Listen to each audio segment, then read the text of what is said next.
Ask the Podcast Coach for April 20th, 2024. Let's get ready to podcast. There it is. It's that music that means it's Saturday morning. It's time for Ask the Podcast Coach, where you get your podcast questions answered live.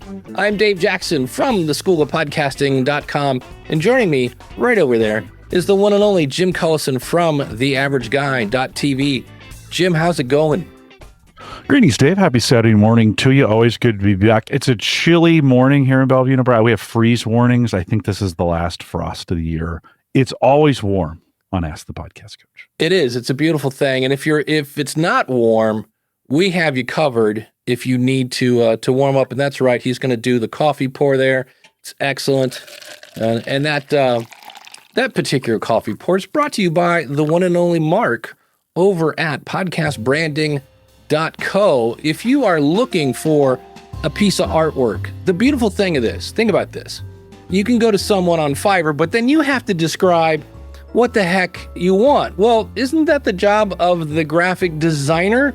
And so Mark's going to figure out, he's going to sit down with you one-on-one, and he's going to help you figure out what your show is about. So your artwork's going to represent that. And then here's the beautiful thing. On Fiverr, you might get one design and go, oh, yeah, it's not really it. Mark, when he did the one for, the latest one was for your podcast website, he gave me 3 designs.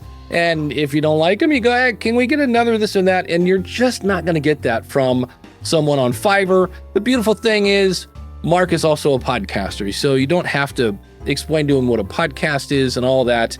So remember, they're going to see you before they hear you, and you want to look good and make a great first impression, and you can get that by going to podcastbranding.co.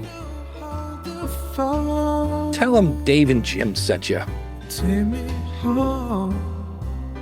Boom, boom, boom, boom.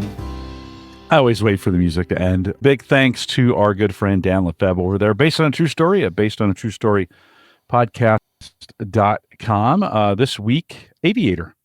Or I guess it's The Aviator and James B. Steele.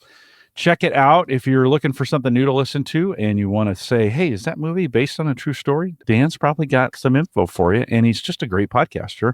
Check it out today, based on a truestorypodcast.com. Dan, thanks for your sponsorship. And this mug, by the way, this mug here that he sent to me, I don't know the brand on it or whatever, but it's this thing holds up. I use it for coffee. Sometimes in the evenings, I use it for beer. I've put whiskey in it. It's insulated. Like if you put ice in it, it's forever. So Dan, anyways, thanks for sending this to me. This is the best mug I've ever gotten. There you go. Hey, it's not only cool when you get swag, but when it's good swag, as opposed to the t-shirt that lasts 1.5 washings before it's completely, You mean mine, like this American Red Cross t-shirt that I have on? It literally, there's a time bomb ticking on it already. It's going to fall apart. Well, this one's not bad. This is I forget where I think this might be, it's a sweatshirt because it's also chilly here, but it's already like over here. And we're looking at a Red School of Podcasting shirt, and you can see where the S is getting, left is right. And it looks like this is just a weird video now of Dave playing with his nipples, but the S is getting a little worn out. Somebody told me this and I'm like, oh, I didn't know that, but it makes sense. If you have custom swag you've used, whether it's Sticker Mule or Teespring Public, whatever that is, turn your swag inside out when you throw it in the washer. That way, all the hustle and bustle is not directly scraping on the letters and such. You might get more out of that. So I was like, oh, that makes sense. So we have a lot of topics today, and they're all kind of the same old. So chat room, if you got a question, definitely chime in. And of course, you can go to askthepodcastcoach.com/question and jump right into the video. But here's one that I was like, this is worth talking about. And it says, this is from Sunita. Has anyone figured out how to edit the description on Apple Podcast? I can't get mine to have a space show up. So it's one big blurb. I find a way I can cut text is with emojis. Yeah, I wouldn't. Okay. I find other people's descriptions have spaces in them, i.e. it's easy to read in paragraph form and shows up that way when looking at the podcast from the Apple player. So what I don't know is if she's talking about episode descriptions or show descriptions. But Daniel J. Lewis from Podgagement and the Audacity to Podcast, he had a great comment. I saw this I think this was Facebook. And if it's your actual show description, why do you have multiple paragraphs? Like, shouldn't you be able to say, this show is for this kind of person trying to do this so that they can do blank? And then, if you have some sort of street cred, hosted by Jim Collison, ruler of the free world, and, blah, blah, blah, et cetera, et cetera. I'm like, why do we need multiple paragraphs to explain your show? If it's for the episode, I will put a link in the show notes because I have it I use this a lot in Libsyn support. It's on Pod News. They looked at 19 different podcast apps, and to make a long story short, they got 19 different answers. So look at what your top app is. My guess is going to be it's Apple. And my guess is you're probably copying and pasting your show notes from Word or Google Docs. And I always say, look, type your show notes in your media host. If you're using Libsyn or Buzzsprout or Captivate, type them there, do the formatting there. Don't try to do fancy stuff like add pictures in the middle of your description. And I understand that people are like, oh, but I do that because I'm using my media host for my website, to which I go, don't do that then. You're kind of trying to paint with peanut butter. Like, just because you can doesn't mean you should, because in some cases that'll mess up your feed. It's icky. And for me, Jim, what do you put in your show notes? A little summary, a short description. Then I've been posting in the show notes, like the timestamps that I get out of Otter. And then Otter has actually added a brand new summary section, which is pretty cool. So I've been grabbing that. And I'll say more from ChatGPT, and I'll drop that in there as well. So just something to help, if you skim through my show notes, you can kind of quickly go through and see the topics we covered in a couple different ways. Yep. That's pretty much what I do. I will now on this show, I also put links to Mark and, I put links, that links to me, and then it's usually timestamps and that. And then I will, that will get imported into Podpage, where I will, if I have the time, expand on that and maybe take a paragraph from a transcript or something, because that's now I'm in the land of Google and I want more words on that as well. I played with it last night. In fact, it's kind of not done, but it's presentable at this point. I now have launched, it's funny, we talked about asking about the artwork. There is the finished artwork. So we I like that. I liked the mouse, so I stuck with the mouse, but I like Craig's idea having my name on the artwork. But you can see now that I've got the artwork, we're looking at your podcast website. I took the blue from the background, and then I liked black, and there's a little red in here sprinkled in, but it's one of those things. I forget my main point that I was going to. So what were we talking about? Oh, so when I go to here, an example. So here, I don't have all this. The first episode is out, and I pulled a couple pull quotes from it. And then the first episode is called, Do You Need to Have a Website? And if you don't have time, yes, you do. And then so I explain all the pros of having your own web. So now we're in the land of Google. So here's the things I mentioned. And then I talked about, in this case, I'm calling it the affiliate link. That's just because I have a sponsor for Podpage on that. And then because Podpage has an episode signature, it's basically whatever you put in Podpage will show up at the bottom of every episode. And then this is something I didn't realize Podpage will do. If you've put chapters into your MP3 file or into, like in this case, Captivate, it'll actually pull your chapters in and put the links, which is kind of cool. So I didn't realize that. And then there's the transcript. So that is now up. And also, as we look at this website, in this particular show, I'm using Captivate, and they're showing the chapters on their player now, which is kind of cool. So you can see I have different options there. So that's now up and about, and I'll be working on that. That's one of those things again, like, is your website ever done? No, not really. It's always kind of tweaked, but it can be though. I mean, you can get to a point, right, where you're messing with it so much.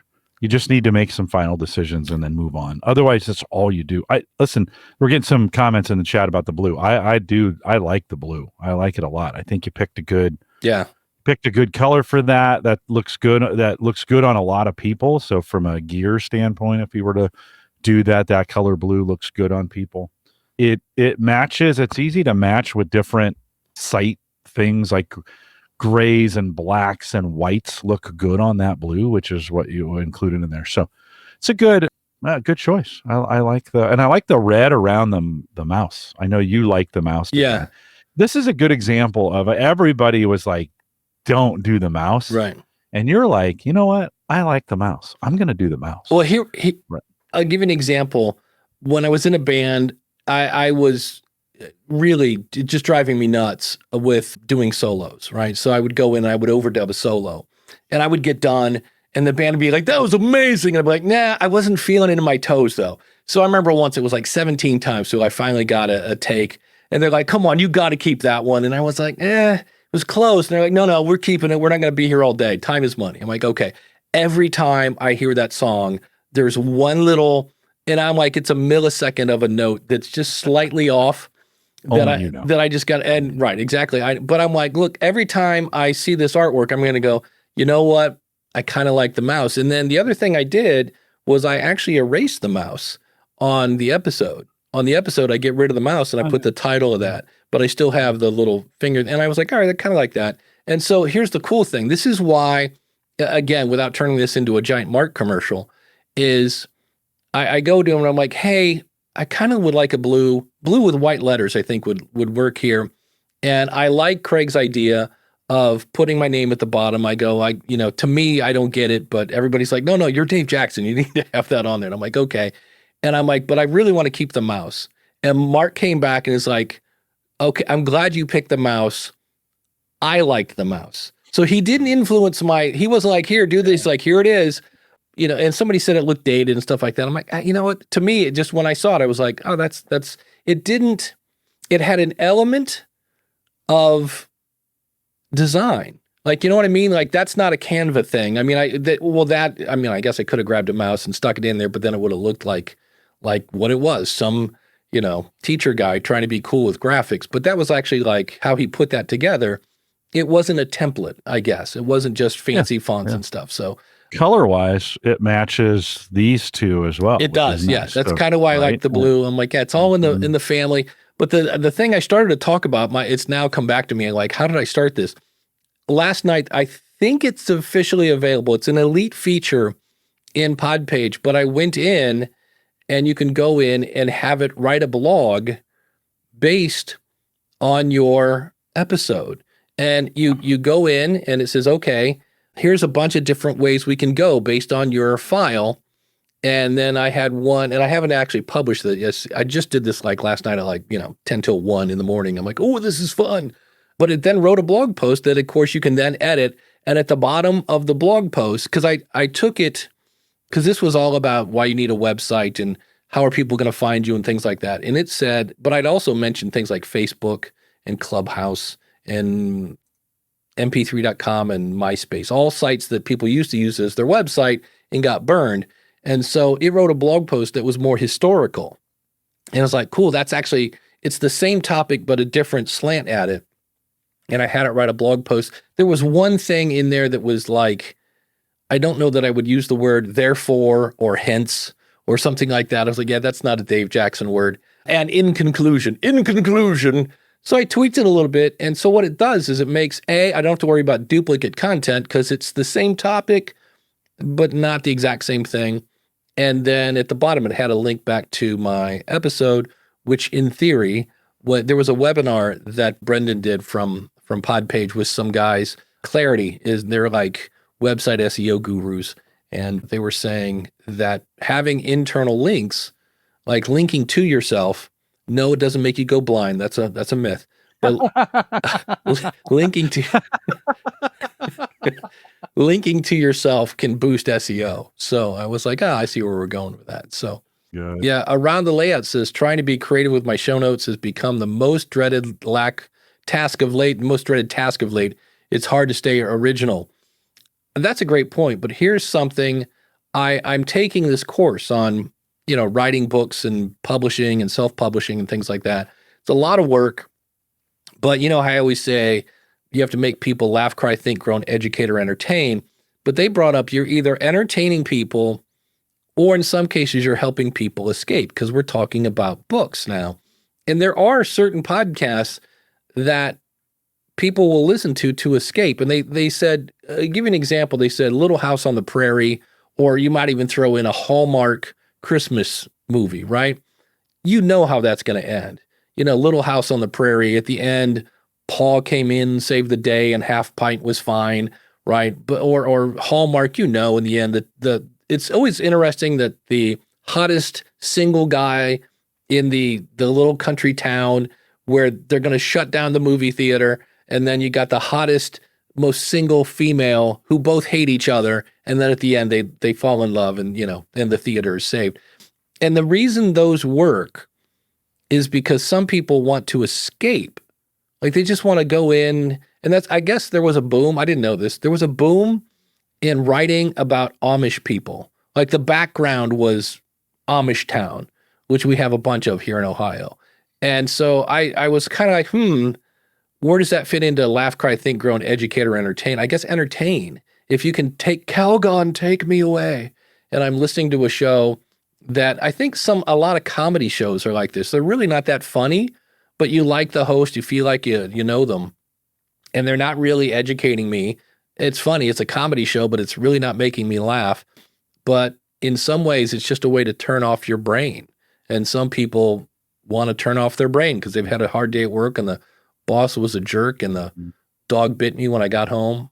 They just want something. And I was like, which doesn't really fit into my brain's a little too logical at times. Like, why do I want to escape? I'm like, I want to stay right here and do something and take notes and, this should, that kind of thing. But I was like, all right, there might be shows that you just do just because you're like, I just want to turn this on and listen to my buddies. And maybe, I don't know if a gamer show would work like that. You just want to hear, to me, when I hear a gamer show, again, I'm thinking of give me a tip to get over level 28 so I can kill the dragon and, whatever. But gamer shows are part of that, but they're also very personal. That the gamers put a lot of themselves into that, and I think we do too. I mean, most podcasters do as well. Listen, people listen to people. They don't listen for content. I mean, they do. It's got to be good content, and it's got to be content they're looking for. But I think what separates, and I may even be careful with that. I think in a lot of cases, a lot of people are listening because they want to listen to another human. They can get content anywhere. This is why AI generated content is so jarring sometimes, is that people want to get it from other people. And so that's the opportunity we have in this podcasting space, is to be another human, to bring a personality, to bring some, and maybe some kindness. I'll talk like AI for a second. In a world where kindness has been forgotten, because the AI writes that kind of stuff all the time. You can see it in a second, But I think we've got an opportunity to be kind, to be community, to be a healthy community. I'm not sure the internet by itself knows how to be nice. Like, I mean, we know that. Look at all the comments on YouTube and Reddit and all that stuff, all that toxicity. But people are yearning for healthy relationships and healthy conversation. And I think we can be that. I think we need to be that. And I think if we can do that, Dave, I was watching somebody on YouTube just this morning, and this seems to be the YouTube journey for most people. They start a channel, they create a lot of content, they get super excited about it. Then they get some subscribers. Let's just say they get 50,000 or more subscribers. Then all the next videos are like them trying to explain away the comments. Oh, I know so-and-so said this, but this is the way I do it. And so-and-so said that, and this is the way I do it. And they almost become hostage to the comments. And this is, I mean, listen, the feedback is good, but I think at some point, I mean, I was watching one guy this morning. He's like, and he does a daily YouTube video, and he goes, I think I'm going to go every other day. He goes, I just can't keep up, and I can't keep up with the comments. And I was like, don't keep up with the comments. Just let those, we watch you because you do your thing. And I think sometimes if we let the audience influence us too much, we start getting away from what we are best at, what we are good at, the reason we started doing this. And then we lose our joy in this. We're like, oh, now I got to go out and answer these questions, and everybody thinks I should have done this differently, and blah blah blah blah blah. So I kind of wonder if we go through this cycle, or most podcasters go through this cycle where they start, they have a lot of excitement, they're doing a lot of great stuff. Then the negativity comes in, and you got to survive. You got to figure out how not to get trapped in the negativity or the negative comments or the trolling, right? You can't let that stuff drag you down. You've got to kind of just ignore it. Put it aside. Don't answer it. Don't worry about it. Don't try to listen. I don't want to hear what your trolls said in your show. Let them be trolls. Just delete their comments, for God's sake, right? If you need to do that. Listen, on YouTube, at Gallup, I scrub every single comment. And I have no guilt. I don't think it's censorship. We're going to have a good community, and I'm not going to have it. I'm not going to let it be ruined by a bunch of people who are just pining for attention. And so I think there's some, go ahead. Well, that's a great point, because as much as I always sound like I'm anti-YouTube, I'm not anti-YouTube. I'm worried that it's going to add more learning curve and more gear and more time and a bigger budget to somebody just starting a podcast. But I never thought about that, because the good side of YouTube is you are going to get comments. Now, the fun part is, if this is your first episode and you didn't get any feedback, you might get some people going, yeah, this was a total waste of time. And that might be soul crushing when you just spent 15 hours, 25 hours if you're doing video, that it would then derail a brand new podcaster. So that's, again, this is one of those things where you just have to set your expectations. If you're starting a brand new podcast today, because when I go to Reddit and I go to Facebook, almost every other question is about video now. And I'm like, oh, you guys don't know what you're getting into. You know what I mean? It's like you're adding a lot more learning curve, a lot more budget, a lot more time. And somebody could start off and be like, I don't know what this guy's talking about, but this is a waste of time. I could just see them going, well, screw it. I'm not going to take my time to, but it's weird, because I used to get emails. I still do, for Ask the Podcast Coach. There are people that will comment on that. And I always go and look at them. And usually, if nothing else, I just give them a thumbs up so they know that I saw it, that whole 9 yards. But yeah, you will get people that are not afraid to share their opinion. Well, yeah. Well, and then they'll say things like, they'll ask you to do things. Can you do this? And maybe you don't. And then they'll come back at you 6 months or a year later and be like, I told you, you should. And you're like, you asked me.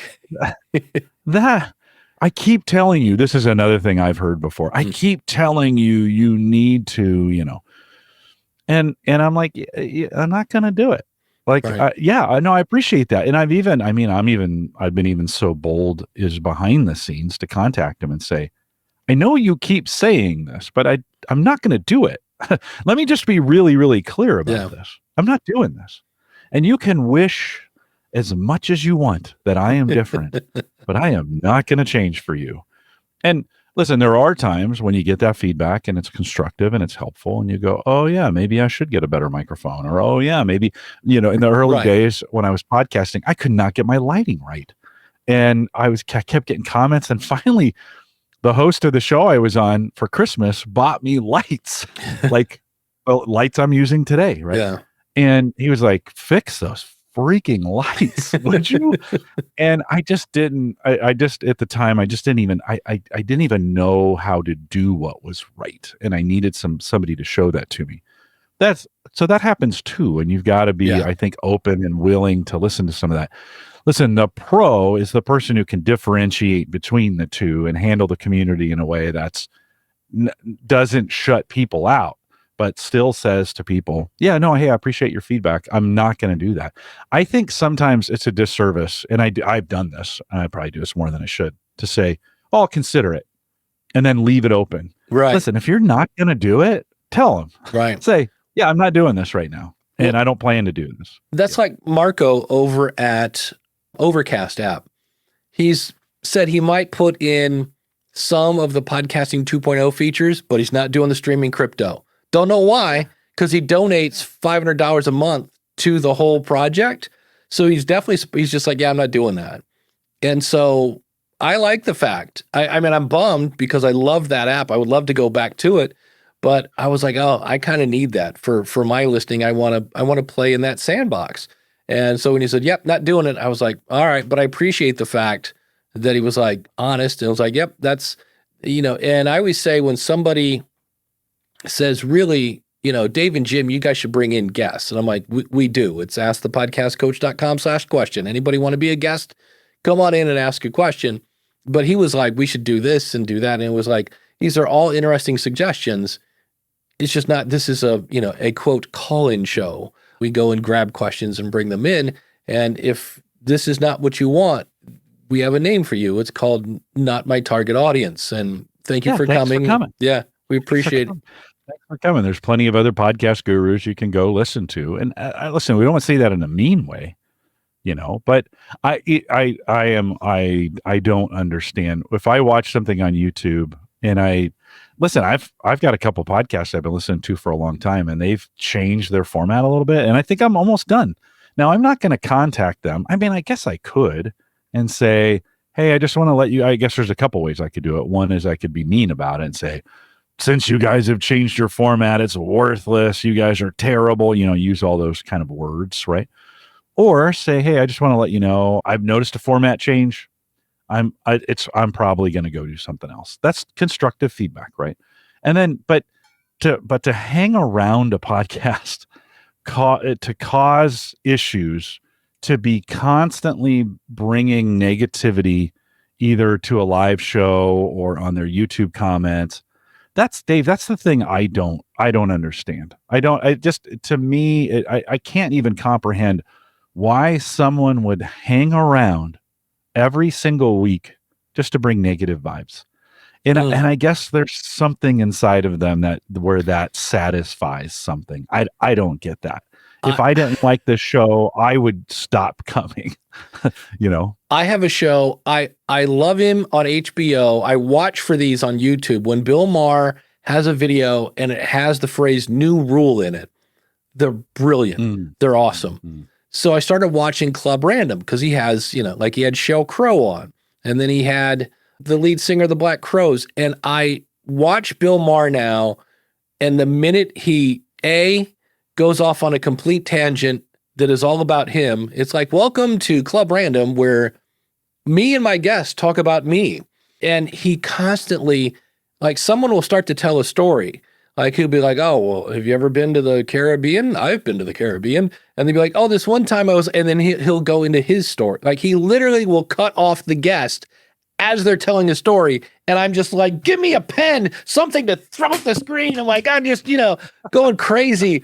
So I watch him to get upset. And I have at times, like, I remember the one I was like, at the 24:37 second mark, Bill jumped all over, whoever the guest was.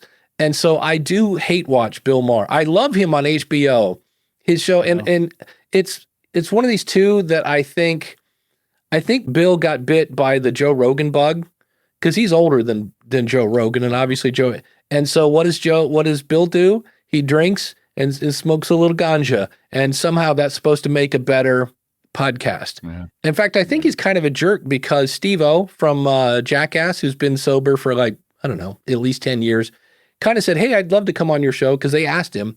He's like, I just have one, like, can you not like smoke pot in front of me? I really value my sobriety and know my limits. Like, and I'm Steve-O. I don't always make the most smartest choices, And Bill Maher said, no, like, if you can't handle pot smoke, you're not coming on my show. And I was like, wow, you're kind of a weenie. So choices were made. I don't know. And in being negative about this, maybe I'm the person I'm rallying against in some ways. But I do appreciate the feedback is good. This is handling feedback. That's always what it comes down to, is the hardest thing to do, because it can make things better. Yeah. There are times when somebody says, dude, comb your hair, or get some better lights. Yeah. Would you? I like your content. I want to watch it, but I can't see you. Right. That's actually kind of constructive. I've had some coloring issues with my video and the lighting and some of those other things. Every time I wear this bright red sweatshirt, I'm like, oh, I should not wear this. It's I look fluorescent. It's red. It's very red. Yeah. Yeah. Craig, well, anyways, I do. Hold on before you say that one more thing. I do appreciate our audience actually is really good at this positivity. Like when you come on Saturday mornings and you're in our chat room, it's been a while since we've had some really unnecessary negativity, I guess. Yeah. I guess so. Anyway, it's always constructive. Yeah. Craig said, great. Because we're talking about how people sometimes just come for the host. And he said they come for the content and they stay for the podcaster. And speaking of Glenn, another way to get people to your channel. Don't be boring. Yeah, don't be boring. Jeff C., one of the best podcasters who's built a great community, is Lou Mangello, a great case study. Yeah. Lou is a guy that the minute I see him, I saw him at Podcast Movement Evolutions. And the minute I saw him, I was like you just smile because he's just such a great guy. And then Chris from castahead.net says, sounds like a person who needs someone to produce and or moderate. Allows the podcaster streamer to focus on their passion. It's a little tough sometimes. And then in terms of AI, John Domingo says, I tell Castamatic to write a 200-word episode summary of the episode. Yeah, Castamatic, speaking of that, let's share my screen. I will explain to those listening in audio. There's a new kid in town.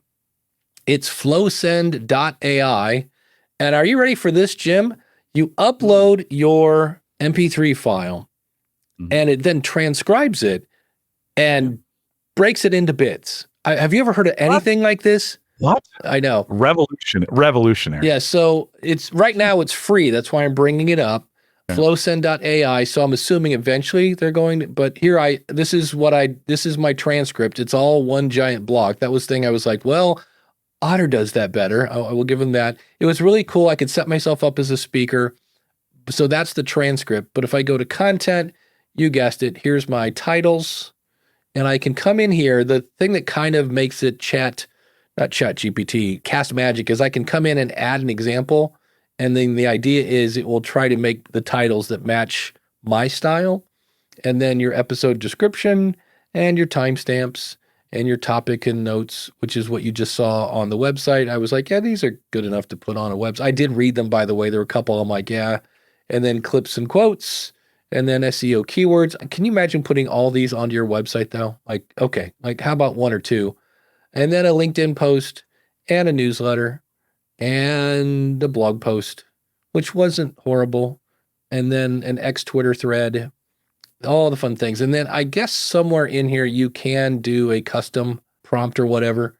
So it's, I just saw it. I was like, well, yeah, it kind of does what Castamagic does without some of the extra bells and whistles. But I will give them credit. The one thing that I was like, hallelujah, finally somebody's doing this. And it's again, Flow, FLOW, send. They actually used all the vowels and everything like that. So it's flowsend.ai. But if you go to the front page, here's a novel idea. Oh, wait a minute. Let's actually show people how to use the software. Not like, let's tell you all it's a little 2-minute walkthrough. And I was like, hallelujah. And so he shows you how to make custom prompts. And I'm assuming eventually this will not be free. But Harry Duran was like, hey, have you seen this one yet? So thanks to Harry over at podcastjunkies.com. And I was like, nope. And I was like, yep, this looks kind of like, well, every other one. It's just got a little cleaner interface. And from what I saw, it didn't have shows yet. It was just, here's your episode and things like that. But I was like, well, it's, on one hand, kudos to you for having the courage to jump into what appears to be a little crowded. I have not seen it yet, but yesterday, Cap Show, who was the OG of AI for podcasters, I believe I would call them the first one that really jumped in. And I know they're doing something different now. And I haven't seen what the different thing is yet because I missed the webinar because, that stupid day job gets in the way. But it's going to be interesting to see because there are so many now. There's Cap Show, there's Swell AI, there's Cast Magic, there's Pod Squeeze. Now there's, flowsend.app and .ai and, so. Otter added some new Yeah. features. They have a summary tab. Their transcripts have gotten pretty good. Yeah. I'm still waiting for somebody who will do a transcript and then let AI fix the transcript. Like if we could get a double run at a transcript. So, because the transcription engines do a pretty good job. They don't know all the words, right? But so if we could get it to transcribe it, and then if there's a button that said, have AI fix this, I bet in most cases AI could do a better job of guessing what was actually trying to be said than the transcription engines were. And so I'm kind of looking forward to a day when we can do a double run on a transcript. I think we'd get closer to 99% correct if we did that. Because large language models, the magic behind AI, there's a couple things it's good at. One is summary, but the other is guessing the next word. That's the next lot. That's why it's so good at writing.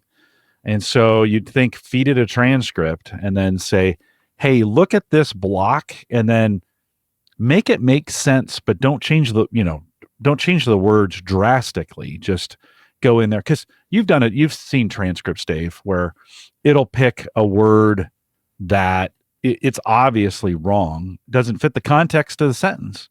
AI would be good at fixing those. Have you ever take your own transcripts, drop them into AI and just say, clean this up. And it does a pretty good job. So I think that's one of those areas I'd love to see.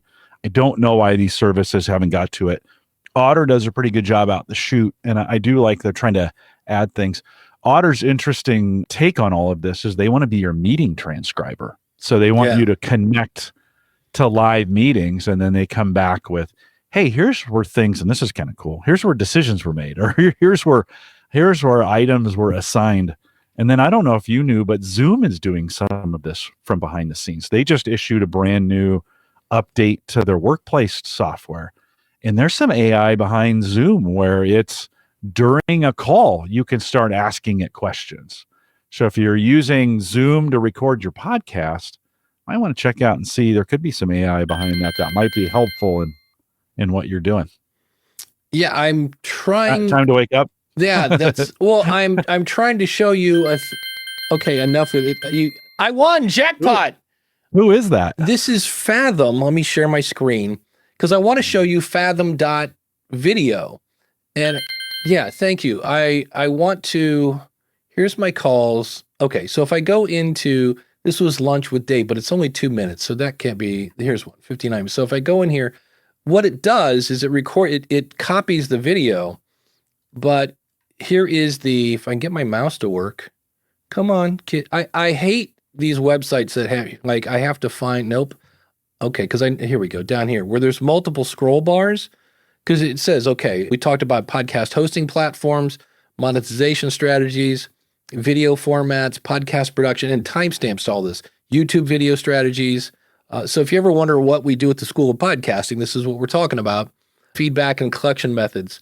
And so if I want to then, I can copy this, but what this really also works great for is consulting calls. So at the School of Podcasting, you get unlimited one-on-one consulting. So we'll jump on a Zoom call. And at the bottom, I can it'll say, here are the action steps. Like Bev needs to do this, this, and that. Dave said he would check on this. And it's like, what? And the thing I don't get, I love it, but like, okay, it's Fathom.video. And it looks like just yet another note taker. It's free. And I'm like, okay, but like, how do they stay in business? What you heard, those little ding, ding, ding, I've earned points, which apparently I can somehow use those points towards their pro version. And I'm like, yeah, but your pro, I'm getting everything I need from the free version, which is scary. That one of my favorite apps is the Volley app, and they went out of business because they made their free section so good that nobody paid for the extra features. And so that's when I logged in. It's like, hey, you've used Fathom 2 weeks in a row. You earned 40 points.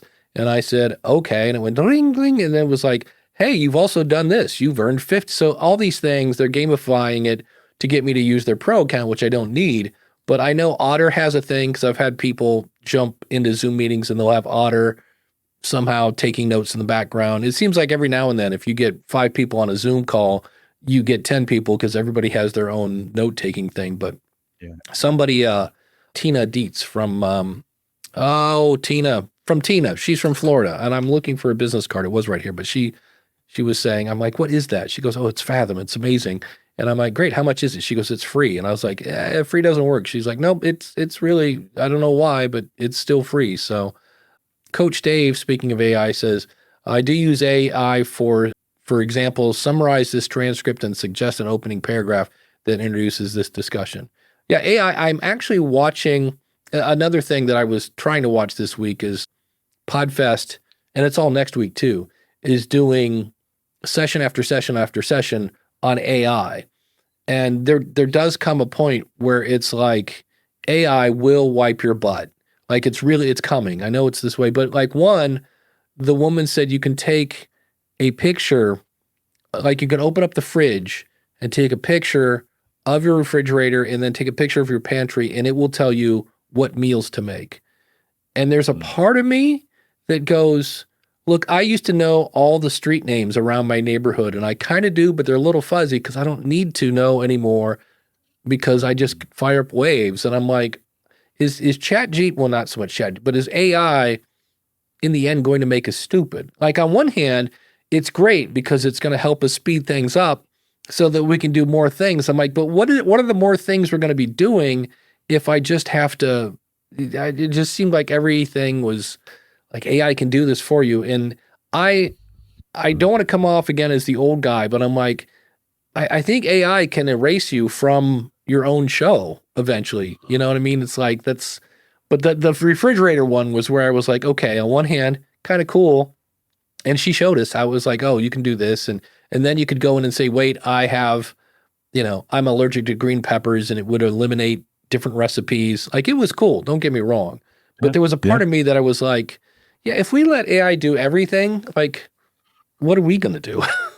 It was kind of weird. Well, I think the thought is we'll do things that we're better at that AI can't do, And so I do think there are some, listen, there are folks who can open the fridge and look and immediately know what to make. Then they don't have to use AI to do it. You and I, we need that kind of help. You and I, not great writers, right? Well, I shouldn't speak for you. I'm going to say I can write. It's the typing part that just... Well, yeah. So you're probably a better content guy than me. We were talking about this on Jeff's show the other day. There's things you do better than me. You're probably a better content guy than me. I'm terrible at writing. I need to let AI do a lot of that for me. I'm always better at starting with an idea instead of making up the idea. And so AI can do that for me, right? So I think it frees us up, used correctly. It can free us up to do the things we're really good at. In your case, Dave, you could use AI to completely, it could be your editor. You can drop that in and say, edit this, and it'll do the job of getting it way closer to editing than you could get. Now, we've got Grammarly for some of those kinds of things and such, but I think it frees us up to do things we're really good at. I absolutely love our chat room. Oh, yeah. Well, first of all, Descript does this. Rob Greenlee in the house, Hall of Famer. Rob Greenlee and friends. He's got podcasting tips. He's got a show he does. Originally was on YouTube. Now it's a podcast as well. Chris says Descript will take another run at your transcript with AI. You can edit for clarity, which also edits your audio and video. I say this. I've been saying this for about 6 months. I really need to get up to speed more on Descript. And I've never heard of this. Noota, Noota, does this too. It's an AppSumo Limited a few years ago. I've never heard of Noota. It sounds like the exchange student from 6th grade. Ladies and kids, say hi to Noota. She's from wherever. Jeff C., I like this, talking about, because Coach Dave said that refrigerator thing is legit. You can do that. But Jeff says, I need to upload a photo of myself and have AI tell me meals not to eat. So that's when it just, it'd be an app. Anytime you're near McDonald's, it just goes, goop, they're Dairy Queen within 400 feet. Please turn left. That would be great. SP brings up a great point. Did calculators make us stupid? No. That's Well, they made us dumb at some things. Like we don't do quick math very well anymore. Like Yeah. if you have to give change back. When I was in high dude. school, I worked at a liquor store, and we'd have to give change out all the time. It was just a standard, and you got good at that kind of math, right? Today, I'd struggle if it was like, okay, 79 cents. Okay, one carry the two, Well, kind of thing. Well, the fun thing is, next time you go anywhere, and first of all, this is funny because this would mean you're actually touching cash, which I can't remember the last time I did that. But let's say it comes out to something 76, and the person running the register has a nose ring. Give them a penny so that your change would be something 25, and you'll just see them look at this like, what they don't understand. Like, no, I just paid part of the bill. I now get a quarter back, not 24 cents. And it just, their heads explode, which I kind of get, I mean, they're not teaching the kids like they used to. But I remember when I worked in a grocery store, they said, if it's 3 for $1, what is it? And I said, well, it'd be 33 cents. I go, technically 33.3. And the owner of the store said, yeah, it's 34. We always, doesn't matter what that last number, you always round up. He's like, that goes in your pocket. I'm like, okay, good to know. But yeah, I had to, we had no scanners back when we were checking stuff and everything. Back, it sounds like the Stone Age now, doesn't it? Like, yes, we had to manually ring in the price. Speaking of AI, Coach Dave says, I was able to spit out an 80-page paper, he says in quotation mark, for a committee I was chairing. Did it in one afternoon. It needed a lot of pruning, refinement, but it helped me get a lot of thoughts on paper. This is where Daniel calls AI assisted intelligence. I use it a lot for brainstorming. I'll use Cast Magic, and I rarely, if ever, use one of their titles. But it'd be like, oh, I kind of like the beginning of this title and the end of this one. And so I'll look at 10 titles and come up with 11 one that came out of me. Yeah. Chrissy says this is from Creating Great Grooming Dogs. So yes, it's a podcast for dog groomers. Not. I mean, you can listen to it too, but if you're a dog groomer, and so yeah, I would imagine dog groomers. Who cuts your hair, Jim? Because it looks fabulous. Not this morning. It's a little rough, but I have a stylist. Yeah, her name is Erin. I've had mine since I was 16, and they take cash. That's the only time I actually touch cash is when I get my hair cut. And, but that would be a place where they have to count back change, but she could do it.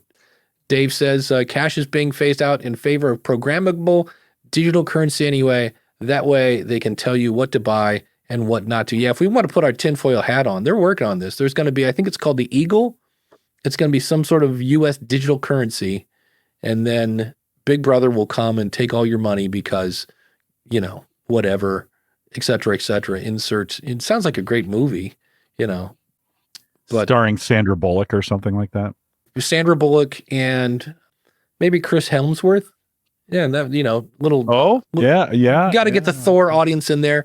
Yeah, for sure. He's hot right now. Rob had Mignon Fogarty, better known as Grammar Girl, on his show last week, and she said that ChatGPT 4.0 is better than Grammarly. There's another example of AI is Grammarly. Could be. They're using an old model. Grammarly's been around a long time. They were on the original AI stuff that they're working on. They're going to have to upgrade to get. I have noticed that too in Grammarly. It's a little not quite as good as some of the other stuff. So I agree. Yeah. Since we're in the mood to share screens today, in Podgagement, this is the tool from Daniel J. Lewis. And I owe you an apology, Jim. I didn't even realize it until I did this last night. But he has an image maker now in Podgagement. And this is a tool that makes it really easy to leave reviews and follow the show and things like that. So I went in here and said, make image. And so as I look at that, it gives me the Ask the Podcast Coach logo. It's got the name of the show in bright white letters. And then it says Dave Jackson, Jim Collison. And we've had 86 rankings. Now, if I wanted to get rankings, I believe that is this page. So I could come in here and copy this and throw it in the chat room. And that would take them to a place where they could kind of leave a rating, where the one up here that says follow the page, that sends them to where they can follow. So if you go to, I know schoolofpodcasting.com/follow directs me to my follow the podcast page. But what's interesting about this is I did this last night and it just said Dave Jackson. And I'm like, wait, where's the Jim Collison? Like, it's not just the Dave Jackson show. And I went into, this show is hosted on Libsyn. Use the coupon code SOP free to get a free month of Libsyn. And lo and behold, the author was Dave Jackson. And I was like, now in every episode, it always says Dave Jackson, comma, Jim Collison. But in the show, it just said Dave Jackson. I was like, well, that's not right. There's no Ask the Podcast Coach without Jim Collison. It's never as good. I mean, that's it. I'm out. That's it. Peace out, Dave. You've forgotten about me for the last time. So Daily Sports History said, hey, Rob's show with Grammar Girl was great. It was interesting to see how nervous she was about AI. Interesting. I'll have to go watch that. I think it's Rob, correct me if I'm wrong, Rob Greenlee and Friends, or no, Podcasting Tips with Rob Greenlee. I know it comes up on my YouTube all the time, and it's green and black themed, but I couldn't actually tell you. I just know I'm a subscriber on YouTube to it, and I think you're also in my app. But Rob is an OG. Like, Rob was a podcaster before podcasting was podcasting. Like, goes way, way back. He was doing radio and streaming stuff and all sorts of fun stuff. So Podgagement, that's Daniel's thing, making more great strides with more great tools to help you engage with your podcast audience. And let's switch topics, and we'll again go here, or maybe we won't. You know what's always fun? I practiced this morning. There it is. We do this, and then I'm going to go over here. And this person says, editing or / workflow advice. Hi, all. After some advice, again, been podcasting for 2 years and quite happily been using Adobe Audition for editing as I get it as part of their creative package. Oh, so that's why he's using Audition. So not really looking to change software. I had the mad idea recently of also recording some mobile content from my podcast and then cut it into the main podcast. Well, there's kind of the thing, like you changed your workflow. So I had a mad idea. Yep, you've even admitted maybe this isn't a good idea. Was expecting it to be more work, but did it for the first time last week, and I'm already finding it more work than I was expecting, having to manually find all the different points to cut in between the different sources to be combined. I've got about 2 hours of content to cut down to an hour with about 36 points / markers over the 2 hours. Currently, I've got the information saved in an Excel file, and once both sources listed, then to cut and paste it all together or delete sections of recording as applicable. Is there any way to speed up the process workflow? The plan is to do another 4 or 5 of these over the next year and release an episode a month, and just wondered if there's a quicker way to do this. Thanks for any suggestions. Well, first of all, before I answer this, I don't want to miss this. It's yes, podcast tips on all StreamYard channels. Yes, that's the name of Rob Greenlee's show. So the thing here is this person added something to their workflow. I'm going to record a bunch of stuff mobile, and then they're kind of like, hey, this added more work to my show, to where I kind of go, well, yeah, you had your workflow, you knew it, and then you changed things. And so when I heard Excel sheet, I was like, oh, that's to me, that's a red flag that you've taken a wrong turn somewhere. So I think how I used to do this, because back in the day I used Adobe Audition, is you can copy a WAV file, a section of it, and then paste it into a new file, and then just use the name. So if this is something, and this is where I always say, more planning equals less editing, less planning, more editing. So you kind of have to know, where am I going to use this clip? So I would number them like 001 opening something, 002 Jill hit a snag, whatever it is.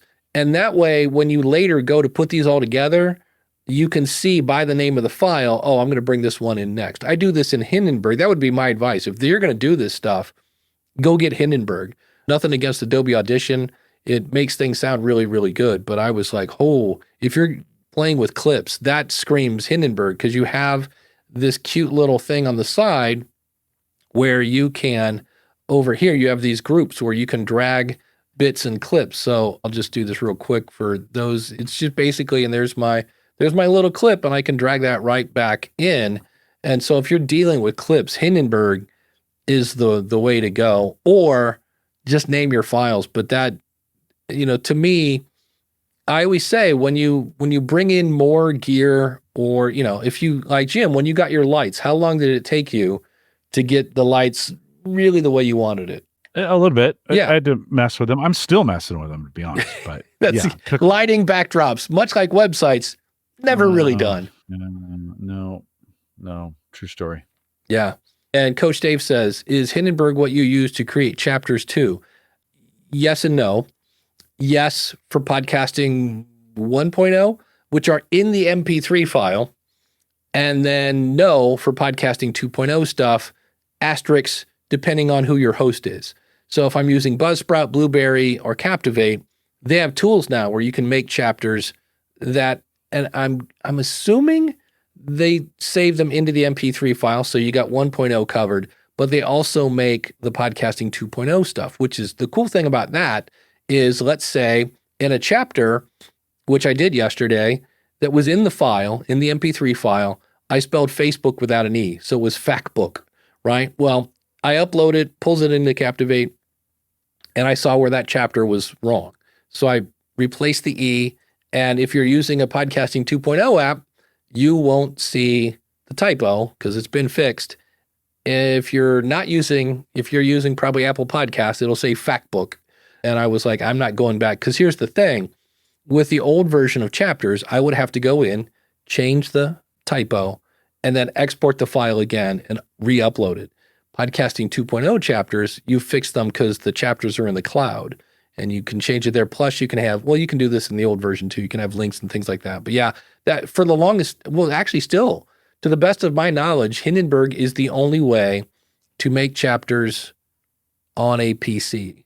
I don't know that there's an app even that, like, I know on the Mac, there's a actual software called Chapters that I do that because I'm using Libsyn, and Libsyn, they support, in giant quotation marks here, they support the podcasting 2.0 space, meaning if you hand code the code, you can use it in our old interface. There's another asterisk there. In our old interface, you can go in and put this code, which is what I'm doing. But so for Ask the Podcast Go, so what I do is I export the show in Hindenburg with my chapters. So they're in the MP3 file. Then I import the file into this chapter tool on a Mac, which then allows me to export, everybody get their nerd on, the JSON file that I upload to bunny.net, I think it is, which is a CDN, because that file has to live in the cloud. And then I take a link to that JSON file and put it into Libsyn based on a code. It's just that simple. That's why I'm like, I might actually move the Podcasting 2.0 show, which currently is hosted on Libsyn, to either Blueberry or Captivate, which is, they both have a lot of these 2.0 features. And on one hand, it's not hard to do. I've got most of this in a text expander thing, but it's just these extra steps that I'm like, if I was using another company, I could save, 5 to 10 minutes, and it's not this, and it's not another expense. Not that the CDN is ridiculous. I gave them like $20 probably over a year ago, and I still have like $14 worth of credit because these files are really, really, really tiny. It's a text file. So anyway, John Jamingo, wait a minute. Let's hit the fun-filled. There's a new topic coming. Maybe not. Boy, no. There it is. Yay. Boy, that's really bad. John says, can you change or add keyboard shortcuts in Hindenburg? That is a really good question. The official answer is, and this is where I would like to say I differ from other gurus, I will actually say the phrase, I don't know. And the reason for that is, I don't know. But I've known gurus that will make up an answer just because they want to appear as, I know it all. I know if you go to Hindenburg.com, go to their help section and type in shortcuts, they have a nice little cheat sheet and they have like 8 million shortcuts. I don't know if you can change them though. That's the part I don't know about, but they do have a shortcut. The one is like, put your elbow on your desk while it's crazy. It's Control Shift M spacebar. Exactly. Rub your head. It's a little crazy that way. Here's another fun question. And the fun part of that, see, that came right up the way it's supposed to. How to avoid bad guest audio. We hear this a lot. I have a question. I've been reluctant to do interviews remotely for my podcast, but I feel like I'm leaving so many opportunities on the table. I have mainly done everything in person, in which I travel with my equipment and set up at different locations. They've done 15 episodes. So congrats. That's a lot of work. My concern is the audio on the guest side isn't going to come out as clear because not everyone has a microphone. Any advice or suggestions with this? So it's a common problem, right? The guest just isn't ready. Jim, you want to go first, or what would you do? You can't make good audio with bad equipment, right? I mean, I just had the situation this week where we got somebody on, and I was like, what are you using? And it was 4,000 miles away. Yeah. I'm like, what? On what planet did you think that was okay? And then I was like, are you helping our customers with this sound? Oh yeah, no one's ever said anything. Everybody loved. I'm like, no. Yeah. No, and no. Then none of that's actually true. I don't know what you think you're doing. I'm sorry you didn't mess up your hair. Put on your headset. That's why we give them to you. But yeah, no, you can't. There isn't a way to make it. I mean, we still, maybe with all this talk of AI, maybe there'll be an AI plugin. Maybe there already is. There is. If you could get a decent sample of the person's voice and you could hear them, then you could transcribe them with the crappy audio and then let the AI put the good voice over the top of it, right? But live, that's not going to work live, at least right now. That's not going to work live. Yeah, you just got to get. People were so good at this during the pandemic. I thought we had fixed all this, and then as we've gotten away from it, we're backsliding, to use that term. Yeah. You're like, and they don't want to put anything on their head. They don't want to put anything in their ears. They want a microphone that's 8,000 miles away, and then they want echoing, and it's frustrating to me. There is a plugin for, oh man, I forget the name. It's called Crisp with a K, that kind of removes reverb on the fly. And I think you could use it with Zoom, but it's one of those things. Ray from Around the Layout podcast, if you're into model trains, Around the Layout podcast, Ray goes deep into people's stories there. He says the MPOW PO71A headset is remarkable. It's remarkable how inexpensive yet great the headset sounds for guests. John Jamingo has a great point. You can't make chicken salad out of chicken. That's not going to work. So my thing for this person, if they really want to avoid bad audio, is mandatory pre-interview. Like, we got to do a 15-second pre-interview. Number one, you're going to find out if this guest is a good fit. And number two, if they show up with a built-in laptop or whatever they're using, you just, and I would send. Now, I'm lucky. I am almost always interviewing a podcaster, so I don't run into this problem. But if I remember when I did a weight loss show and I had a guest come in with bad audio, and I did my best to clean it up, but my audience was like, Dave, that sounded like crap. What's going on with your show? So it's yes, the guest will take kind of a little bit of a hit, but you're going to take a majority of it because you let them in. So I would just politely remind them, I know, and they're like, oh yeah, I use this on Zoom calls. Yeah, this isn't a Zoom call. It's a podcast. And, and then just give them, maybe a link to that. Mike, I'll put a link to that in the show notes later that Ray mentioned. Here's a cheap headset. Do you know the headset you guys are sending out to your peeps by any chance? Oh, now? Yeah. It's a Jabra. It's a version of a Jabra of some kind. They're fairly expensive. Okay. I mean, they're $175 or $180 headsets. They're not as good. Like, any USB is going to have terrible audio back. So you hear them, you hear your voice, but you don't truly hear your voice.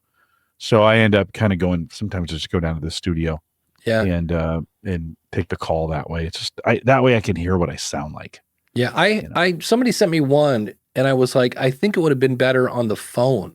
And I hate the phone. It was just really bad. And I was like, at least the phone kind of gives you an excuse as to why the audio is bad. Yeah. Well, an iPhone sometimes better than better than anything. Yeah. Get the phone close to you. Those are some pretty good audio that way. Well, that's another one. Yeah. If depending on what you're using, I think Riverside has an app. And so just make sure they're not doing the whole put it on speaker, put it on the desk thing. But Jeff C says you can't fix an entire session of bad audio, but regenerate in Descript. See, this is, again, let's say it together. I need to spend some time and really dig into Descript. Yeah. I even bought Jeff's course on Descript, and I think I watched the intro and went, oh, good, I'll have to come back to this on my free time. Yeah. But he says it's pretty impressive. It can easily fix dog barks, mic bonks really easily. Wasn't that a band in the 60s, ladies and gentlemen? The mic bonks. You know? So John says, when editing clients, I harp on talking to me about how to record an interview before they record, not afterwards. Yeah, I deal with that a lot. Audio processing is like makeup. A little will enhance, and too much makes you look like a clown. Yeah, absolutely. That's I can always tell, and it's hard to find it, especially with any kind of de-reverb, de-noise. There's good. Oh, underwater sound. It's like it just doesn't work. Chris Stone says, Audio Engineering 101. Record the source audio properly. Otherwise, you're putting lipstick on a pig. Absolutely. Well, you know who are not pigs, Jim? Our awesome supporters. Supporters? Yes. If you'd like to be an awesome supporter, you can go to askthepodcastcoach.com/awesome. And this show is brought to you by the wonderful people at the School of Podcasting, where you get unlimited coaching, you get step-by-step courses, and just an amazing community. You saw earlier where what we were talking about on Friday, it's called Lunch with Dave. We do that every Friday, but there's also a Saturday call. There's a Wednesday night call, all these different time zones to catch people. Like I used to have a guy in Egypt that loved the Saturday call because it was perfect for him. So use the coupon code COACH when you sign up. And remember, you can join worry-free with a 30-day money-back guarantee. And the show runs on, he said, clicking the pay, there goes, on Podpage. I just talked about it earlier where I'm using it for your podcast website. But if you want to run it yourself, go to trypodpage.com. That's my affiliate link. And if you want to learn Podpage, if you're like, well, I just want to see what it does before I go put my RSS feed in that, even though, again, that's free, you can check that out at learnpodpage.com. And right now we're using Ecamm. And so far, I haven't messed up yet. Yay! AskThePodcastCoach.com/Ecamm. It's my favorite tool. I was watching a webinar yesterday, and I couldn't remember if they were going to give me recordings or not. And so I just fired up Ecamm and said, record the screen. And it did. And I was like, well, there you go. If you need more Jim Collison, and hey, who doesn't, doggone it? There he is. Well, then you just want to go over, and that's not the right button. This one is. Nope, this one is. Go over to see, there you go. I said I hadn't made a mistake yet. There it is. You're fine. You're fine.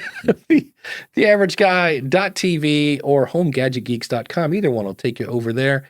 And it's time for the Wheel O Names. And so will it be Ralph from the Ask Ralph podcast, or Felix over the Latin Podcast Awards, our buddy Glenn from Horse Radio Network? You know, don't be boring. Yes, don't be boring. Well, let's click the button and find out. Could it be, hold on, I'm going to click shuffle again just to. Yeah, I was going to say, you better shuffle. And we'll hit go. 2 weeks in a row. 2 weeks in a row. And it's actually going to do it. It is 3 weeks in a row. Well, doggone it, he should have 1 million downloads by now. I would hope so. Radio Free Wrestling, Radio Free Pro Wrestling. Let me clarify on that. So if you like wrestling, check it out. These guys are over there killing it. That's if you're like, oh, people make fun of me because, you know, people say it's not real. Well, these are people that are in your camp, and they would love to help you out. And everyone over at Radio Free Pro Wrestling, thanks so much for your awesome support. And if you think this show has saved you time, saved you money, maybe saved you a headache or two, did it keep you educated on what's going on, or hey, did we just entertain you?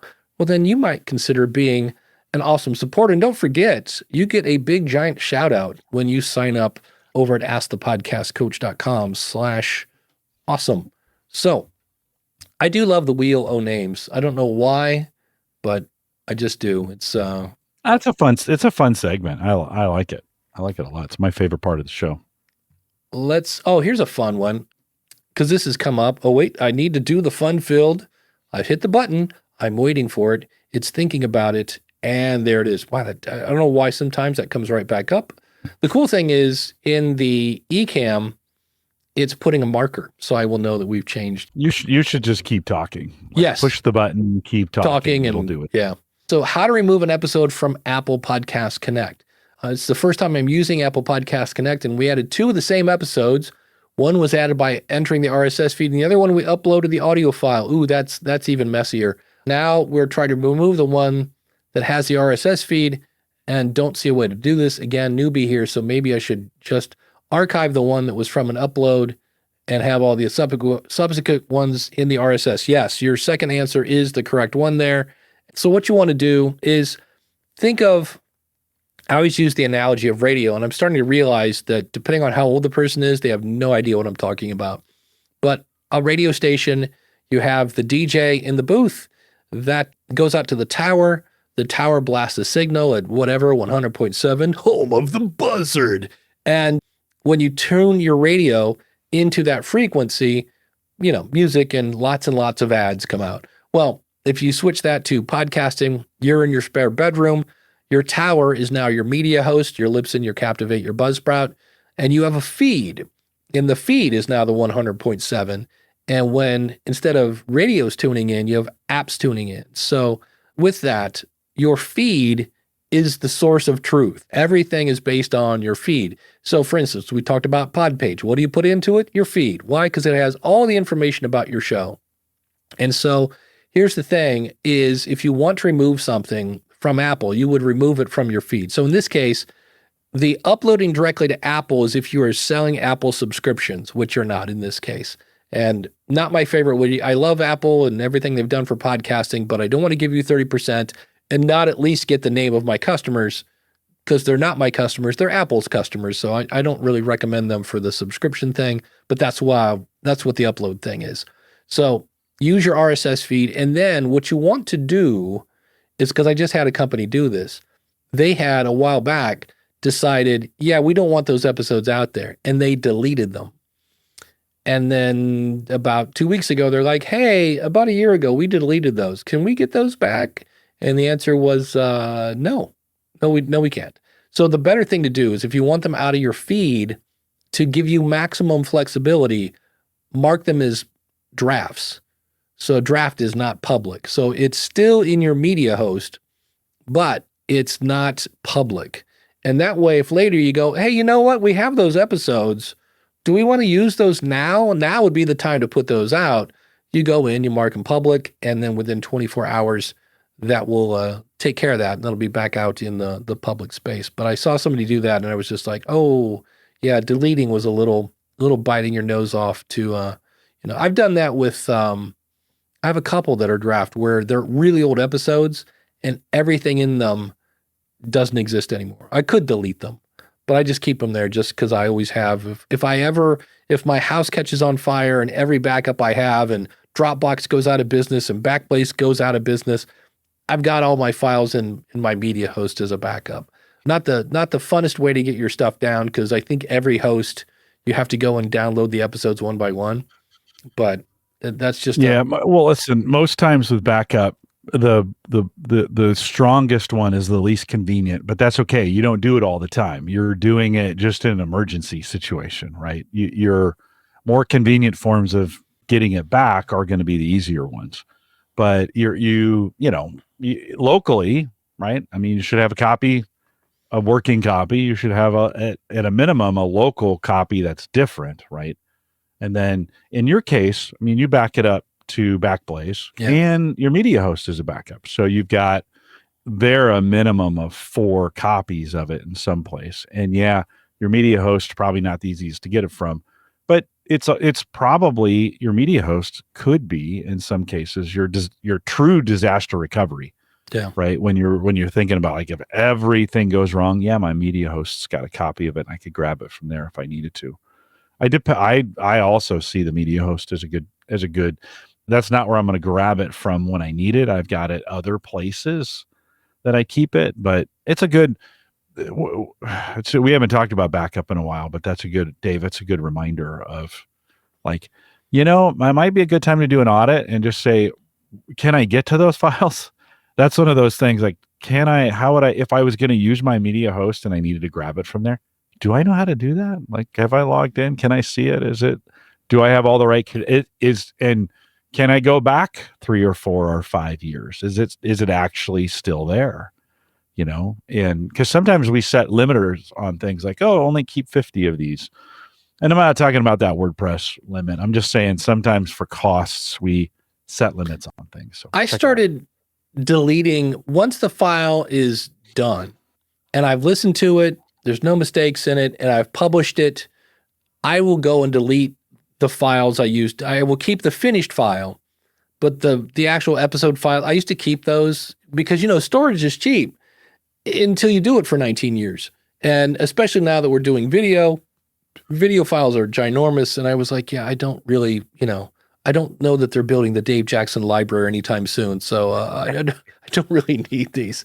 So I started deleting those. But yeah, again, I'm in this course for authors, and authors often will, forget to back up their stuff. Authors, it turns out, in some cases, going to paint with a slightly wider brush, not the most technical people on the planet. Oh, yeah. And so Thomas Mugshot Jr., who's the guy that's running this course, explained that you need 3 copies. You need the one on your hard drive, the one on a backup hard drive, and then one off-site, minimum. And so he uses Time Bandit, Time something on a Mac, backup. Time Machine. Time Machine, that's it. He was explaining that, but he also uses Dropbox. And he said, look, I'll be honest, Dropbox is expensive. There are cheap. He goes, you can use Backblaze. He goes, but for the thing he loves, he goes, it's really different that you kind of don't get with Backblaze. I'd have to double check this. But the fact you can work on something in this folder and then it updates on your laptop and it's more of a syncing tool than backup. Time Machine is a good versioning tool. And you have to be careful of that too, right? Yeah. The copy that you want for disaster purposes, you don't want that to be always syncing with the most current version of it, right? And so you got to be careful there, because if you make a mistake or you blow it away and then it goes out to that copy and blows it away. So versioning and backup are 2 different concepts. And that's why he loves Time Machine. He goes, I can go back. Great. He goes, you make a twist in your plot and then you decide later, yeah, we're not going to do that. He goes, I can go back a couple versions. And he said, I guess Dropbox does that kinda. They do. They have a version. They have versioning. Yeah, but it's just not as good. So, well, understand if you got versioning turned on, Microsoft's OneDrive does this, as Google Drive does this as well. If you have versioning turned on, make sure you understand what they're versioning. Yeah, that's true. Yeah. We have another question here. This was I believe this one was in the podcast movement Facebook group. And she's asking, in this case, it's Desiree. And she says, just interviewed a guest. We're talking about bad audio here. Just interviewed a guest, and unfortunately, it was probably the most boring interview I've done so far. She kept giving me one-word answers, and then the constant uhs and ums just made it even worse. So for the first time ever, I actually cut the interview short because it was so bad. Now my problem is whether or not to even post it. What do you guys do when a guest interview isn't that great? And I know the answer. The problem is, would anybody do this? Because I was in a similar situation. What you need to do, and I thought about how do you word this? Because you can't go, what are you doing? You're stinking up the place. That's not going to work. So what you want to do is go, and I go, so Jim, like, I heard you had a standing ovation at your last presentation. Like, what did that feel like? And Jim goes, it was good. I might go, Jim, thanks so much for that answer. I'm going to make this an edit point. Are you okay? Because you just don't seem like, I've heard you on other shows and you just seem kind of, you're kind of giving me one-word answers. And I just know you're kind of better than this. Is there something going on? I mean, I don't want to pry, but like, are you okay? And that way it's not, hey, you're ruining my show. It's, I'm worried about you. And I think it's a more polite way to say you're stinking up the joint. And then, do we need to reschedule or something? And they're like, I don't know. The question is, would anybody actually do that? Because that takes some courage. Yeah. Well, and I know you meant this, but I would also say don't allow that one word answer to sit. So Yeah. I mean, so I heard you got this standing ovation. Tell me a little bit about it, and or how did it make you feel? Great. So tell me a little bit about what was going on, and like as it was happening, tell me a little bit more about how what were you thinking? What sometimes you just need to feed the guest some things to get, and then you could cut you out of that if you wanted to and add their answers in as you give them more. But as an interviewer, I mean, I get it. If you get to the point and you're pulling teeth and every single question is you dragging things out of them, but your skill as an interviewer is going to be tested, and you got to be ready. I think sometimes we think it's just about asking the questions, and yeah, you have to have great questions, but you also have to be able to get out of situations like this where maybe that question wasn't great. Maybe your question wasn't great, and you've got to rephrase it in a way that helps give them some clues of what you're looking for. I know I've done that, Dave. I've asked some questions and the guest goes, I don't know what you mean. And you're like, okay, let me rephrase that. So as an interviewer, you got to be ready for that and make sure you're figuring out how to get the best out of your guest. If you want to watch a really uncomfortable interview, just go to YouTube and type in David Letterman, Madonna F word. And in a couple segments, she dropped 14 F-bombs on TV. And what's fun is watching Letterman, like after the second one, he's like, okay, this is being broadcast. And she's giving him one-word answers. And you can kind of see him because he's kind of looking, to the right at Madonna, but you can often see him glancing to the left, like at his producer, like, what do I do with this? What do you want me to do? And then the other fun thing is she wouldn't leave. Like he wraps up like, okay, thanks so much for stopping by. And I guess the idea was that he had often picked on her because at that time she was dating everybody. And so he's kind of politely calling her a slut. And so the idea was she was supposed to be mad, and they were supposed to play a couple clips of him making fun of her. But later, I researched this. I'm like, was this planned? I want to hear what Letterman said later, and I can't find out. But Madonna has said she got some really good weed and was higher than a kite during most of that interview. So I was like, oh, well, that's there you go. But it's fun because I'm like, man, what would I do in this case? We have a couple comments here. Randy says, it's your podcast. If you don't want to share it, then don't. Yeah. And Randy he says in his release agreement, says, I have full decision-making power on whether or not the interview or the discussion gets released. If somebody's like, hey, can I come on your show? If I don't know them, I go, you can, but I just want to let you know that if I feel you don't deliver value to my audience, like it's not going out. And I've had one person that's like, well, then screw you. And I'm like, okay. Like if you're not that confident in your content, then, Coach Dave says, I've re-recorded an entire episode with a similar guest. We took a 24-hour break and then came back the next day. So I reached out to one guy that I was in that situation, and that's when I found out why he really wanted to come on my show, because he pitched me so hard about using his services and I was like, okay, you didn't really want to be interviewed. You just wanted that time to pitch. Ray says go ahead. Go ahead. No, you go ahead. Ray from Around the Layout podcast, I recommended a pre-show chat. Yep, that can eliminate a lot of things. It also can relax them with some casual conversation beforehand. So it's you get all that chit chat out of the way and get them, because especially in Ray's case, he's interviewing guys that are model train, people. So again, may not be the most, they don't have a, SM7B laying around. And then Coach Dave, again, I've spent hours and hours editing out bad pauses and filler words, published an acceptable episode that the guest thought went really, really well. Yeah. So that's the thing I've learned, that if I have somebody with a plosive problem, I don't care how many times I have to ask them, nope, move it again. Nope, move it again. Because I had one person I asked 3 times and she had a headset on. And eventually I was like, you know what? I'll just edit these out later. It took 3 hours to go into every p and b and all the other ones and highlight it, take all the bass and take it out. It was like, oh, it's crazy. So yeah, those are no fun. And I'm with Ray. I think I'm always happy to do a pre-interview. If somebody goes, would you mind doing a pre-interview? And then it's funny because if the camera's on and they're like, okay, we didn't need to do this. Like, well, But I wanted to get Lane in here. He'd thrown in some things. He says, following on Katie Brinkley was on the School of Podcasting. She's a social media person. And he says, what do you think of this? To reach your current audience, be consistent. To reach a new audience, be inconsistent. He says, being inconsistent would mean that you catch people you don't regularly catch with your social media. I've done this a couple times with my newsletter, where my newsletter will be done at literally, in some cases, like 1:30 in the morning. And I'm like, oh, I should probably schedule this and have it come out at 8 in the morning. And I'm like, or I can publish now and get an audience that, somewhere overseas or something like that. So depending on the mood I'm in, I have published my newsletter at 1:30 in the morning, and other times, like the one that just went out Friday, was scheduled at 8 in the morning. But man, one of the first things we talked about today, and I can't remember what it was, but there's a thing, if you constantly do the same thing, I call it AC/DC syndrome.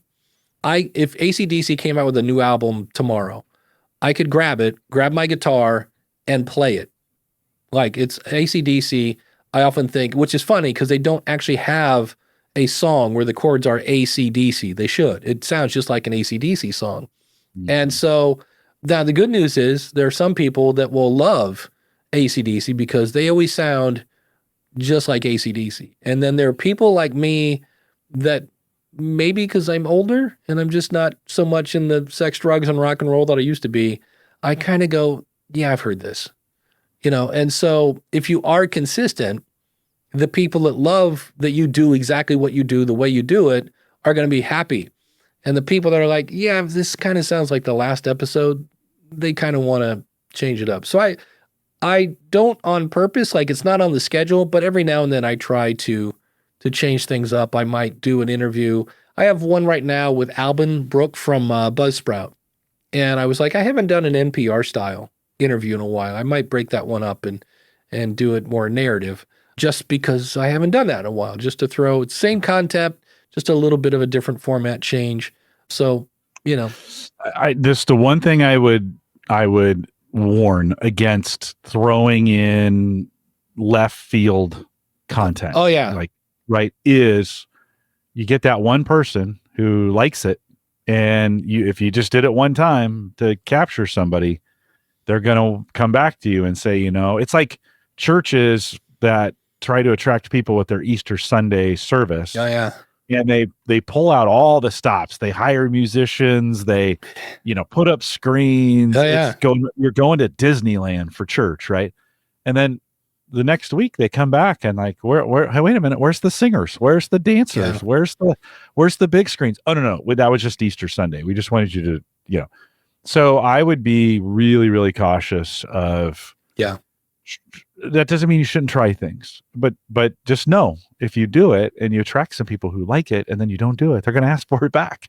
And maybe that's a good thing. Maybe that's like, oh, maybe we'll make it a segment this week. I tried listener feedback right out of the chute to see if we'll give that a try. If it catches on, we'll do more of it. If it doesn't, we'll stop. So you just got to be careful what you wish for on that one. You may be stuck to it closer than you think.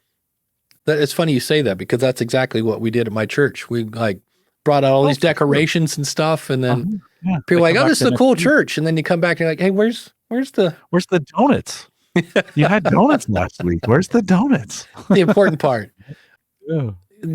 Our chat room says, talking about bad interviews, it was hard for me to learn that it's important to stand up for your podcast, but once you realize the value of your product, you'll start to protect it. Yeah, when that one person emailed me and said, Dave, that episode sounded like crap, I was like, oh, yeah, they're going to blame me for that, not so much the guest. The John Jamango says the worst interview to edit is when the guest speaks like Porky Pig. It actually makes the host imitate the guest. I'm thinking implementing a Porky Pig upcharge. I like that. Just put that on your website. Everybody knows who Porky Pig is. Assuming it isn't live, says the Liberty Dude, one can ask the same questions in different manner over the interview and then edit it down to be more comprehensive. Yep, I am the king when I'm talking to Albin. In fact, I did this, I think, in Katie's episode. I a lot of times will give background information. And it'd be like, Jim, I know you have 4 kids and you're in the Army, and so you're used to working with a lot of people, and you've got the blah, blah, blah, and I give him all this background, and then I ask the question, and the question is like, what's your favorite part of working with teams? Okay, we don't really need all the background information for that. I'm giving that to Jim so he knows where I'm coming from. And when I listen back to my interviews, I'm like, okay, yeah, that question took 60 seconds for me. Like, and cause you do, and more background. Here's the question. And I'm like, yeah, the audience doesn't need to hear me.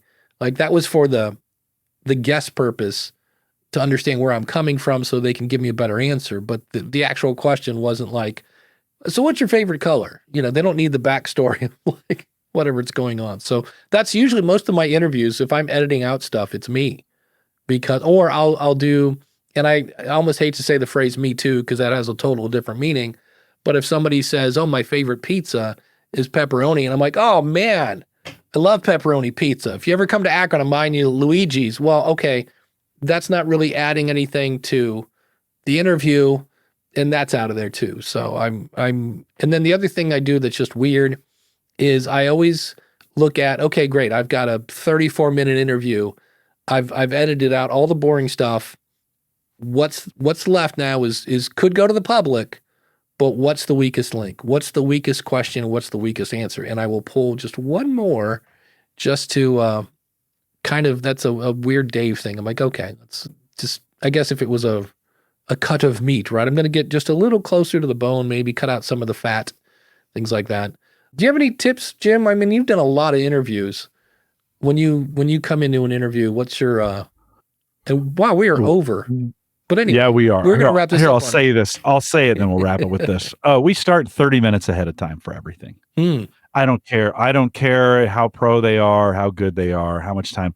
I tell them we're going to sit there and stare at each other. Because I know if I start 15 minutes ahead of the live show, I have 25 minutes worth of problems. So, but it's weird when I start 30 minutes ahead of time, I have 0 minutes worth of problems, and gives me a great opportunity to get to know them a little bit more. And so I'll go over the format a couple times, we just go through, and that works for me. We wind them up. But if I was just going to do a recording, I may start with a couple easy questions just to get them talking, and then jump into the serious questions. You could do it that way as well. Yeah. So anyways, we are over. But yeah, I just looked up and I was like, wow, it's fine. Bonus. This is the after show. Show after the show. Well, what's coming up on Home Gadget Geeks? Yeah, Jay Franzi from jfranzi.com, a regular guest, joins me, and we spent some time. We did a new segment where we took some listener feedback early on, and then talked about the Zoom H6 and the Rode Wireless Pro that he has purchased both of those for some things. And so we got a little nerdy on the mic stuff, which was kind of fun. And then it was just a fun show. Anyways, you can check it out. It's available right now, homegadgetgeeks.com. And you can thank me for the Wireless Pro, because I bought the Wireless Go like 2 weeks before they came out with that. And I was like, oh, great, 32-bit float. Of course you did. Right? Yeah. That's always fun. Yeah. On the School of Podcast. They're sweet. They're sweet. Yeah. And if it's like the Wireless Go, which I had to assume, they tie into the Rodecaster. Really nice. So as soon as it came out, I was like, yeah. So on the School of Podcasting, you will either... Jim did thumbs up and was washed in fireworks. It's great fun. On the School of Podcasting, you'll either hear my conversation with Alban Brooke from Buzzsprout, or I might do an episode on, although I just did an interview on this, a report came out saying that it used to be most podcasters quit at episode 7. And based on information from podcastindex.org, that's now down to 5. And I might do an episode on why people quit. But I just did an interview on that with the in and around podcasting people. So I'm not sure if I'm going to do that, because it sounds like I'm stealing their topic, but I was going to talk about it. But so tune in to find out. schoolofpodcasting.com/follow. Thanks to Mark and Dan, and we'll see you next week.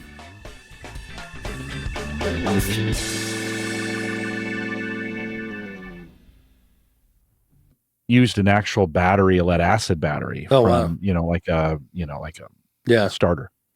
And those, they were fine, not great. And you had to replace it a couple times and it wasn't great. And then I was just like, I'm not going to do electric again. I like gas. Yeah. It's just got more got more torque. You can do more with it. Yeah. But my front yard is this, and then it goes, and the fact that there were times I'm like pushing this mower over the top of the hill, and then I'd go down and push it up I had to kind of go both ways. And now there were times when I was like, I kind of go, oh wait, I have my old shoes on. I need something with some tread so this mower doesn't pull me down the hill. And I don't need a robot lawnmower with treads. That's it, man. Go down, just turn around, come back up. So I'm excited. I might actually go mow the lawn because it has rained forever, and it looks like it's sunny out. I'm like, oh yeah, I get to use the new toy. So and it used a quarter of the battery.